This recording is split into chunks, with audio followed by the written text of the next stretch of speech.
மாலை முரசு நேயர்களுக்கு வணக்கம். முன்னாள் அமைச்சர் செந்தில் பாலாஜி மீதான அமலாக்கத்துறையின் பிஎம்எல்ஏ வழக்கில் உச்சநீதிமன்றம் இன்றைய தினம் நிபந்தனை ஜாமீன் வழங்கியிருக்காங்க. நிபந்தனை அப்படின்னு சொல்லி பார்க்கும்போது வெளிநாடுகளுக்கு செல்லக்கூடாது, சாட்சியங்கள் களையக்கூடிய விதமாக எந்த விதமான விஷயங்களும் பண்ணக்கூடாது, தன்னுடைய பாஸ்போர்ட்டை ஒப்படைக்கணும், திங்கள் மற்றும் வெள்ளி ஆகிய நாட்களில் நேரடியாக அமலாக்கத்துறை அந்த அலுவலகத்தில் கையெழுத்திடணும் அப்படிங்கிற அந்த விஷயத்தை குறிப்பிட்டிருக்காங்க நிபந்தனையாக. அமைச்சராக அவர் வருவதற்கு எந்த விதமான பிரச்சனையும் இல்லை அப்படிங்கிறத நம்ம குறிப்பிட்டு பார்க்க வேண்டியதாக இருக்குது. இந்த சட்டவிரோத பண பரிமாற்ற வழக்கானது 2019ஆம் ஆண்டு பதிவு செய்யப்படுது. 2023ஆம் ஆண்டு தொடர்ச்சியான சோதனைக்கு பிறகாக அவர் ஜூன் 14ஆம் தேதி அவர் கைது செய்யப்படுறாரு.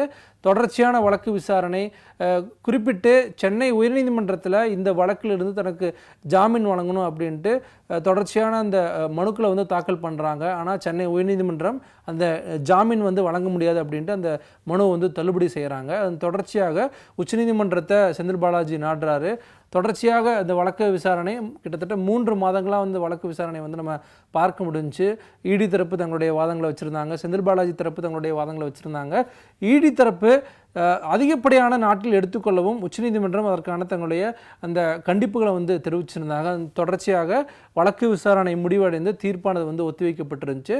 செப்டம்பர் 26ஆம் தேதி அந்த வழக்கினுடைய தீர்ப்பானது தற்போது வெளியாயிருக்கு. இதில் அமலாக்கத்துறை தரப்பினுடைய இந்த பிஎம்எல்ஏ அதாவது சட்டவிரோத பண பரிமாற்ற வழக்கு தொடர்பாக நம்ம இன்னும் அடுத்த கட்டத்துக்கு பார்க்க வேண்டியதாக இருக்குது. 2019ஆம் ஆண்டிலிருந்து எதிர்க்கட்சியில் இருக்கக்கூடிய பல்வேறு அரசியல் கட்சி தலைவர்கள் மீதான, அமைச்சர்கள் மீதான பிஎம்எல்ஏ வழக்கு அதிகப்படியாக பதிவு செய்யப்பட்டு வந்திருக்கு அப்படிங்கிற விஷயத்தை நம்ம பார்க்க வேண்டியதாக இருக்குது. குறிப்பிட்டு 132 இந்த பிஎம்எல்ஏ வழக்கானது இப்போ பதிவு செய்யப்பட்டிருக்கு. 2019ஆம் ஆண்டு 15 வழக்குகளும், 2020ஆம் ஆண்டு 28 வழக்குகளும், 2021ஆம் ஆண்டு 26 வழக்குகளும், 2022ஆம் ஆண்டு 34 வழக்குகளும், 2023ஆம் ஆண்டு 26 வழக்குகளும், 2024ஆம் ஆண்டு 3 பிஎம்எல்ஏ வழக்குகள் தொடர்ச்சியாக பதிவு செய்யப்பட்டு வந்திருக்கு. இந்த 132 வழக்குகளில் 5 வழக்குகள் மட்டும்தான் கேஸ் ட்ரையலில் போயிருக்கு. ஒரே ஒரு வழக்கு தான் தீர்ப்பு கிடைச்சிருக்கு அப்படிங்கிறத அந்த விஷயத்தை நம்ம குறிப்பிட்டு பார்க்க வேண்டியதாக இருக்குது. முன்பு குறிப்பிட்ட இந்த தரவுகள் எல்லாமே நாடாளுமன்றத்தில் மத்திய அரசு குறிப்பிட்ட அந்த விஷயங்கள் தான். அது மட்டும் இல்லாமல் 2014ஆம் ஆண்டிலிருந்து 2024ஆம் ஆண்டு வரைக்கும் 10 ஆண்டு கால பாஜக ஆட்சியில் 5297 பிஎம்எல்ஏ வழக்குகள் பதிவு செய்யப்பட்டிருக்கு. அதில் தண்டனை தீர்ப்பு அப்படின்னு சொல்லி பார்க்கும்போது வெறும் 40 வழக்குகள் தான் தீர்ப்பானது கிடைச்சிருக்கு. இந்த ECIR enforcement case information report அப்படின்னு பார்க்கும்போது கிட்டத்தட்ட 7083 அந்த இசிஐஆர் பதிவு செய்யப்பட்டிருக்கக்கூடிய அந்த விஷயம் நம்ம பார்க்க வேண்டியதாக இருக்குது. இதில் குறிப்பிட்டு கட்சி தலைவர்கள் மீதான வழக்குகள் தான் அடிக்கடி நம்ம செய்திகளை பார்க்க முடியுது.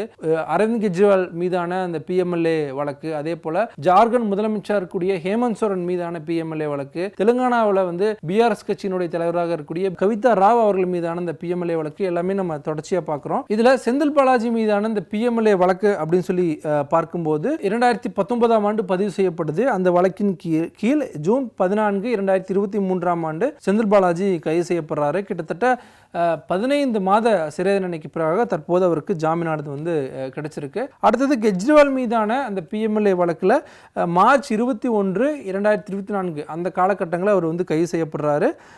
6 மாத சிறை தண்டனைக்கு பிறகாக தற்போது உச்சநீதிமன்றம் அவருக்கு அந்த ஜாமீனானது வழங்கியிருக்காங்க. இதில் இடி அதாவது அமலாக்கத்துறையினுடைய வழக்கில் ஜாமீன் கிடைச்சதுக்கு பிறகாக உடனடியாக சிபிஐ நாங்கள் அந்த லிக்கர் கேஸில் அவர் கைது பண்ணுறோம் அப்படின்ட்டு உடனடியாக கைது பண்ணுறாங்க. அந்த வழக்கிலிருந்து தனக்கு ஜாமீன் வழங்கணும் அப்படின்ட்டு உடனடியாக உச்சநீதிமன்றத்துக்கு கெஜ்ரிவால் தரப்பு போகிறாங்க.